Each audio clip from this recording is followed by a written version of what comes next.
Hi, I'm Sue Borison with Your Teen Media. I'm here today with Tammar Stein, author of The 6-Day Hero, who is currently living in Singapore. And so her friend, Emily Vitan, suggested that we talk to her about what does our future look like. So tell us a little bit about what you're doing in Singapore and how long you've been there. So we moved to Singapore in September of 2019, and we're here as part of the diplomatic mission from the United States. So we're here with the embassy, and it's been an amazing adventure, which is what we were hoping it would be. We have 2 kids, and we just thought it would be amazing, right, to live overseas and to experience that sort of international life. And the first case of the COVID-19 came to Singapore actually in January. And so when I was thinking to myself, like, oh, I was hoping for an adventure, and then the COVID sort of arrived, and I was like, that is not the adventure that I was wanting. That is not what we signed up for.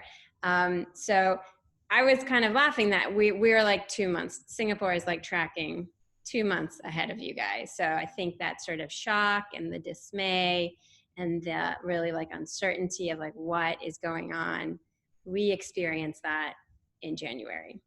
And so what's it like now? I mean, first of all, tell us, should we be hopeful?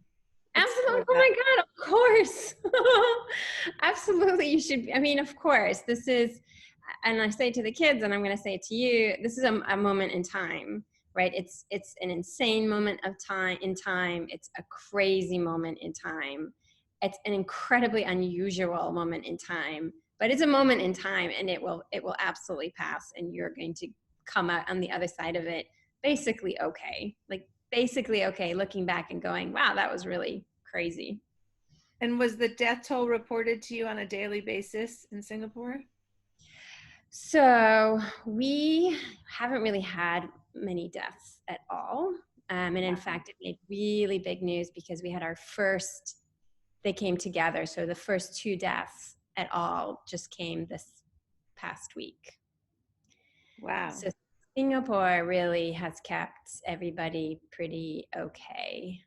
That's amazing because New York reported its 1,000th death. I mean, so Singapore, I mean, I can't compare, obviously, Singapore directly to the States because it's a city state, right? So things are a lot more compact, and the region is just a lot more sort of, there's just a better understanding of what is happening in the region. But also, Singapore was deeply traumatized during SARS in 2003. So really, they have been in planning mode since 2003 about what to do if a pandemic comes again. So it is different because I don't think the United States has truly experienced this. So there's a lot of sort of on the fly learning and reaction. But if there is like a silver lining to this disease, it's that it's global, and we're seeing all the different countries who are dealing with it and what the countries are doing well and what mistakes they're making, and we can all learn from both of those, right? We can learn from the mistakes and we can learn from the successes. And what happened? Like, you're there in November, in January this starts to unfold. How soon after that were measures put in place that you changed your life completely? Really quickly. Really quickly. And I think that is part of the cognitive dissonance, I think, that a lot of people in the States are experiencing. So let's not say New York, right? Because people are actively sort of feeling the effects of the disease, but you have a lot of other parts where, I've talked to friends in Virginia, and they say, we're fine. Everybody in our neighborhood is fine. Everybody in our town is fine. This feels so weird. And then you go online and you go, the sky's falling, right? So there's this real gap. And I think for us, especially not being here during SARS, we were really kind of taken aback by these aggressive measures that the government was just putting in. Now, Singapore, there's a lot of trust in the government, and the government, so when the government tells people to do things, there's like full compliance.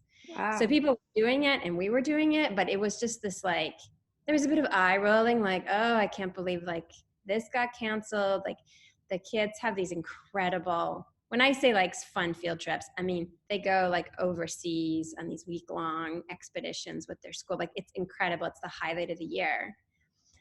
And the school canceled it. Like when like Australia still has no cases and New Zealand has no cases and Singapore has like 10 cases. And, we were like, why are you canceling this? And they had to decide to cancel them like maybe 3 weeks before the field trip even took place. By the time the field trip would have taken place, it was already all over Southeast Asia. I mean, it was really incredible, like how it was all these, in hindsight, really correct decisions. They So didn't what feel kind of things, what were the measures? Like what came out immediately that you had to change besides canceling group events? Yeah, so canceling group events, a lot of, I mean, they were really quick to say like no flights from certain parts of China, and then very quickly no flights from some other places, really quickly putting people in quarantine. They very quickly set up like some different sites, like some student dormitories and things like that for people coming into the country to go into a 14-day quarantine. They set up testing right away. Anybody who is tested positive in Singapore goes to the hospital. It does not matter if all you have is like a little cough. You go to the hospital and you are in full quarantine until you test negative 2 days in a row. So it's How like, do they have, and there were enough beds for that because they did it so early? yeah, there are. They have, I mean, like I said, they've been preparing for a pandemic. So I think they have like a whole wing of a hospital like that was sort of set aside for that. And to be honest, even right now, I mean, the numbers keep changing, but there's maybe 300 cases in Singapore. Wow. Uh, but I think part of the reason there hasn't, and so they do a lot of testing, and they have a dedicated team of 100 people who do contact tracing. So then anybody who was in close contact with somebody who ended up testing positive goes into mandatory 14-day quarantine. That if you violate it, there are very significant repercussions. For example? For example, if you violated the quarantine order, which actually someone did, they went to the airport and they were not a Singaporean, they were like a long-term resident. The authorities approached them and they said, if you don't go back into quarantine, we are revoking your long-term residency and you may never return to Singapore again. Wow. It's real. Yeah. Okay, so tell me, 2 months and a little out, what's life like? Has anything returned to normal? Well, I'll tell you, the big thing is that we got used to a lot of things that felt super weird and creepy. So like, I have my temperature taken multiple times. And any place I go, any building I enter, there's someone there with a temperature, like a thermometer, to take my temperature, and I am not allowed in. Nobody would be allowed in if they are over a low-grade fever. I often have to leave my contact information in a lot of places, like my cell phone and sometimes even my like government issued ID, so that if someone is later found to have been positive who was in that area, it makes it easier for them to be able to reach out to me and call me and let me know. So especially like as Americans, I think you're like, oh, like it was felt very maybe like invasive or intrusive to constantly be leaving my phone number and like all these places. And I don't even blanket it anymore. And then there's hand sanitizers everywhere. We're always just constantly sanitizing our hands. Like you literally, like you push the button on the elevator and then you sanitize your hands. Like there's everywhere. And that was government mandated again. Like that was one of the first things that they said, temperature control, like temperature checks and hand sanitizer. It was like mandatory. That has to be there. Yeah. So there's things like that. I mean, I would say on the whole, our like daily life hasn't been too terribly impacted. I mean, there's no traveling, obviously, which Singapore is a city state, right? So travel is very common. But there's no more traveling, and there's no more big gatherings like sporting events were canceled and plays were canceled. But restaurants are open and schools are open. and people are going to work. There's a lot more teleworking, but they can go to work. A lot of offices are. So Is there any indication of sporting events and those kind of concerts coming back? So, until last week, actually, things were really getting back to normal. Like, we got used to some of the measures, but yeah, things were really normal. But what has happened to us, which brace yourself, because this might also happen with you guys, is basically Singapore had things really under control, and we're down to like maybe one or two or maybe zero new cases. But then once the EU and the USA got bad, we are having a huge, like, we backslid.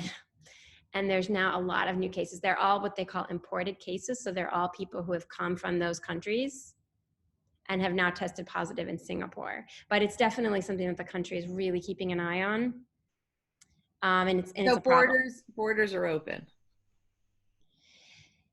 There is a mandatory quarantine. No, no, I think at this point in time, only Singaporeans and long-term residents can return to the country. I mean, I think I say that I'm pretty confident that that's true. And all of them must go into 14. Like anybody at this point from anywhere in the world who is Singaporean and returning to Singapore has to go into 14-day quarantine. And the government actually said to the families, they're like, don't even bother coming to the airport to pick them up. We are sending a transport and we're picking them up and we're taking them straight to a hotel. Like they have a special hotel. Everybody will get their own room and a private bath, but they may not leave that hotel room for 14 days. That government will bring them their meals and they will pay the bill for that. But everybody at this point, everybody coming into the country must go into 14-day quarantine. So presumably the people who have brought it in, who have imported it, are not infecting anyone else. I mean, that's the hope. One of the things that they do with the contact tracing is they like to understand where people caught it. And as long as they understand, as long as they can follow the chain, like, oh, my son returned from university and he was tested positive and now I have it, it's like, that's one thing. But if it's just someone who was just not in a known contact, just caught it sort of out in the wild, that is when they become really worried. So that's what they're really monitoring, that it's not just randomly you just rode the MRT and came home with the COVID. So that's what they're keeping an eye on. Okay, Tammar Stein, thank you so much for your time. Stay safe, stay well. I hope the rest of your time in Singapore turns out to be a different kind of adventure. Thanks so Thank much. you. Thank you so much.